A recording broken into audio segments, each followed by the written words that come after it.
بالنسبه للمباراه ديال غدا ان شاء الله مباراه مهمه بالنسبه لنا. المنتخب الغيني منتخب في المستوى.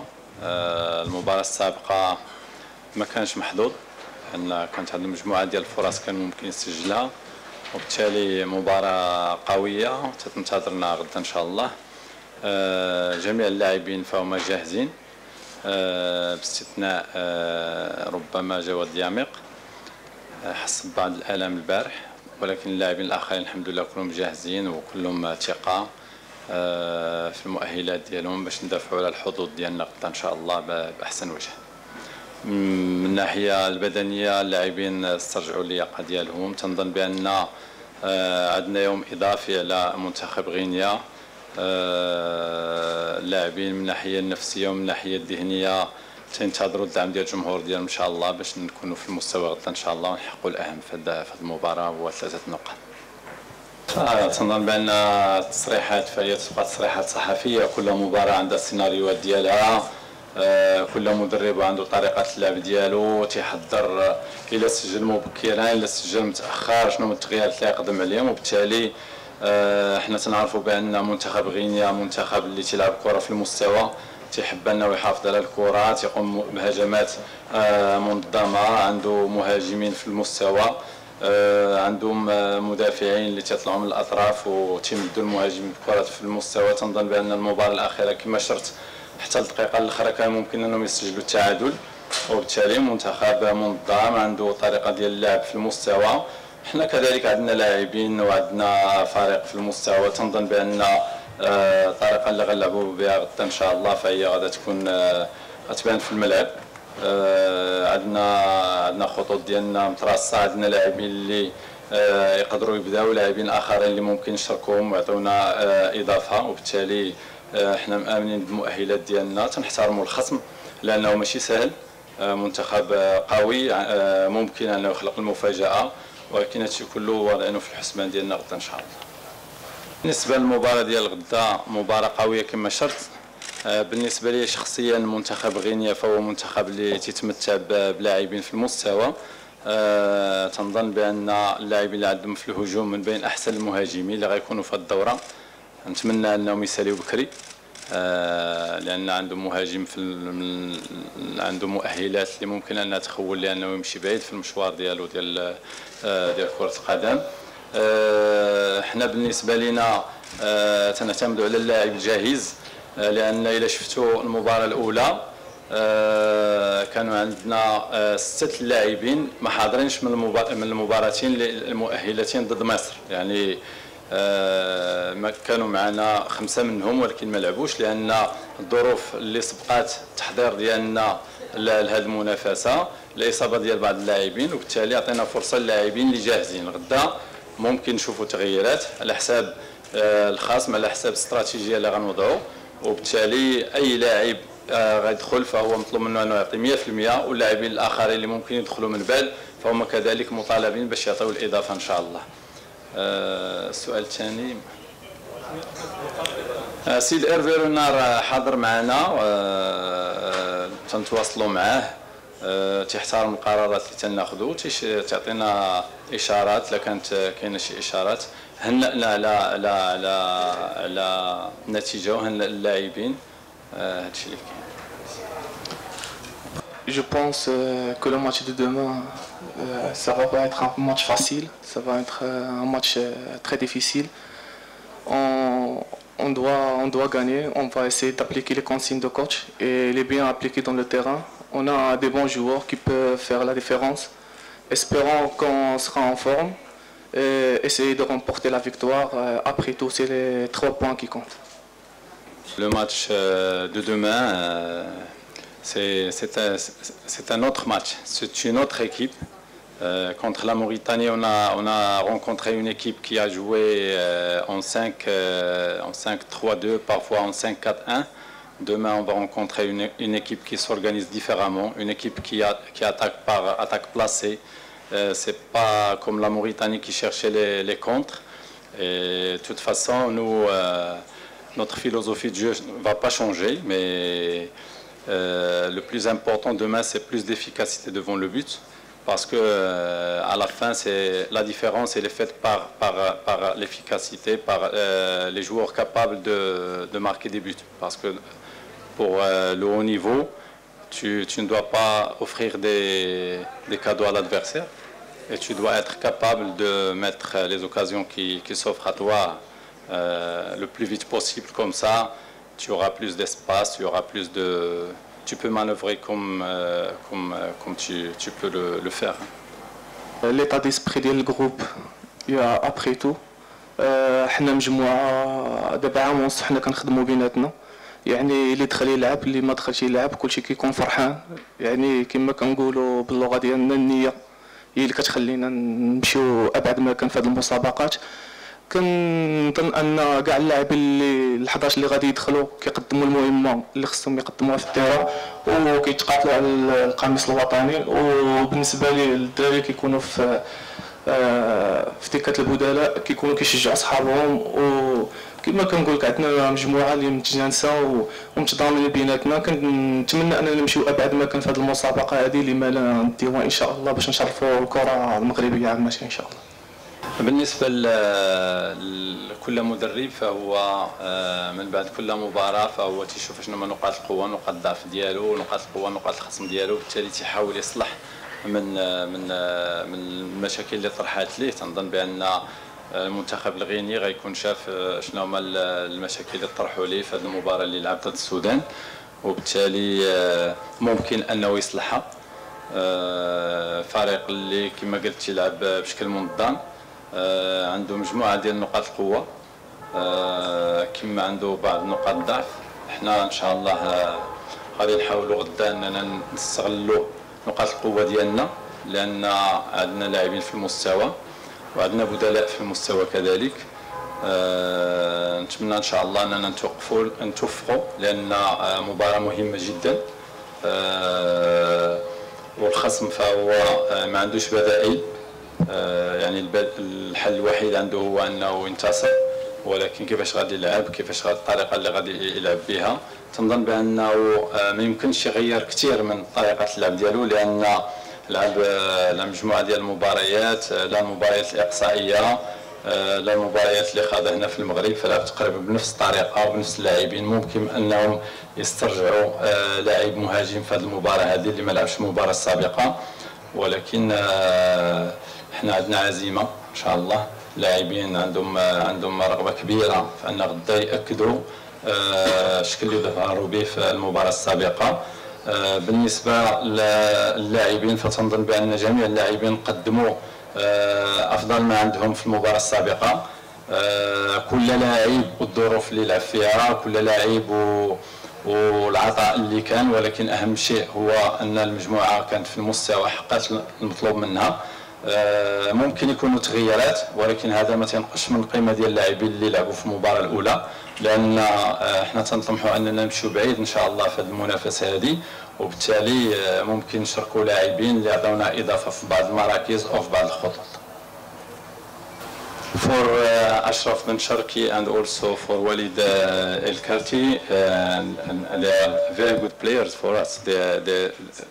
This project of national local team, they start with us since 18 months.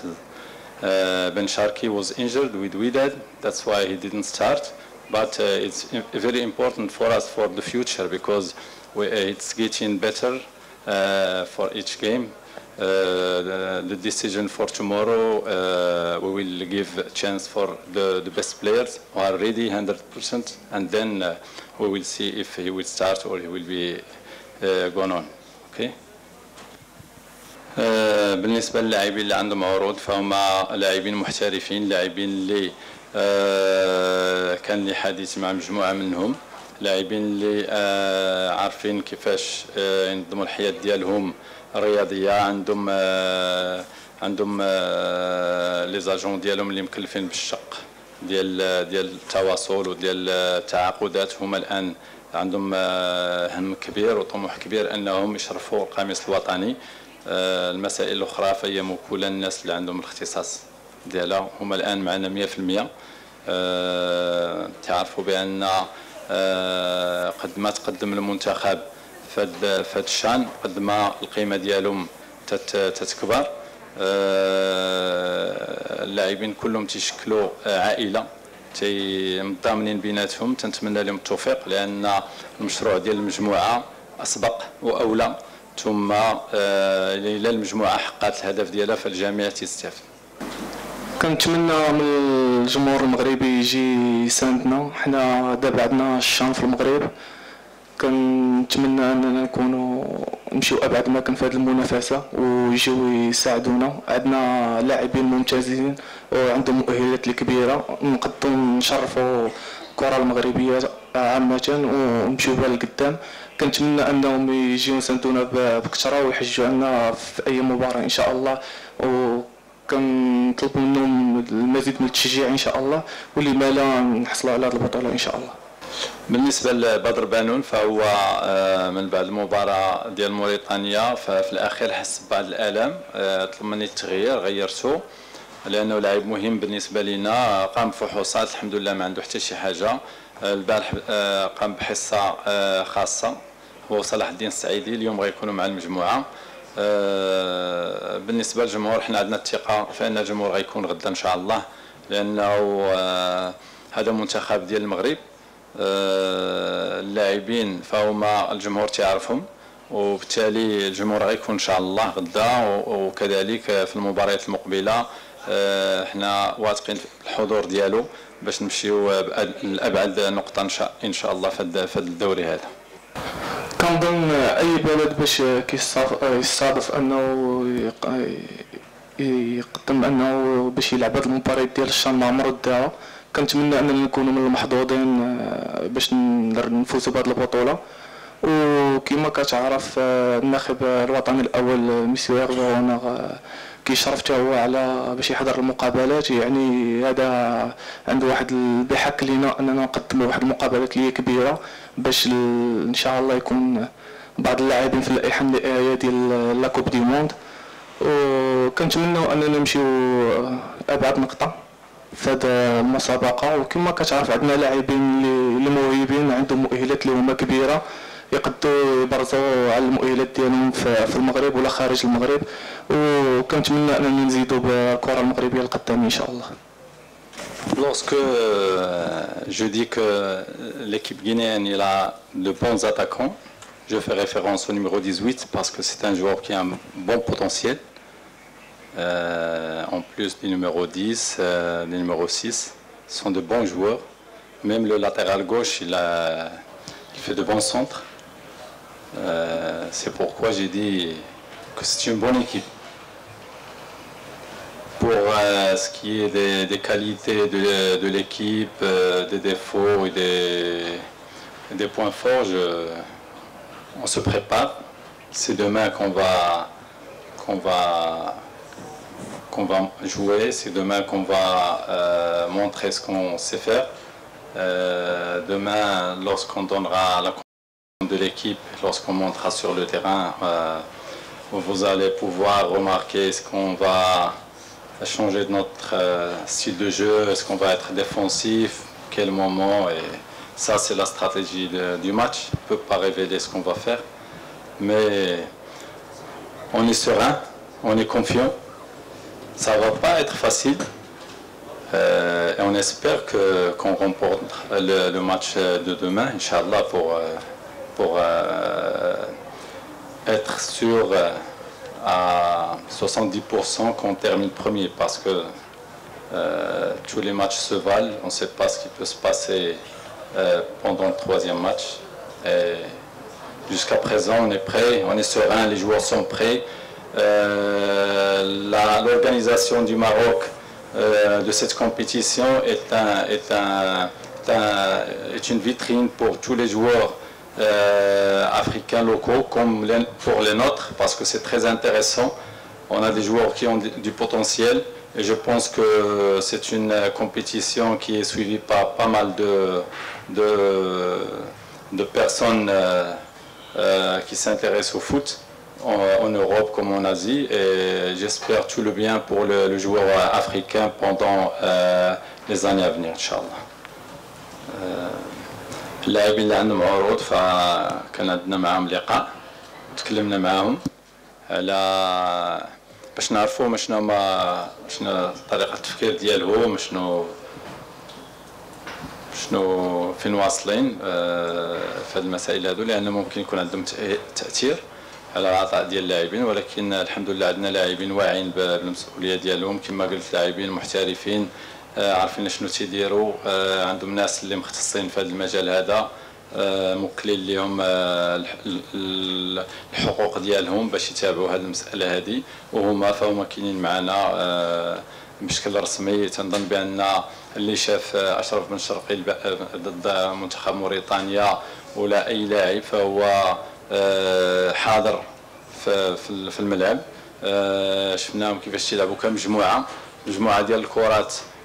كان ممكن اي لاعب يبحث على انه يسجل، ولكن كتبحث على الزميل ديالو. وبالتالي هذه عقليه وهذه نفسيه مهمه بالنسبه لنا، نتمنى ان شاء الله انها تواصل، لان الروح ديال الفريق وديال المجموعه مهمه جدا في بحال هذه المناسبات هذه. ممكن تشكل لنا اكيد انها تشكل لنا قوه في مواجهه ديال المنتخبات الاخرى. D'après tout, c'était le match d'ouverture. C'est évidemment qu'il y avait un peu de pression sur les joueurs, mais après tout, on a essayé de jouer bien le match. On a essayé de créer des occasions, mais la Mauritanie, ça n'a pas facilité la tâche pour nous.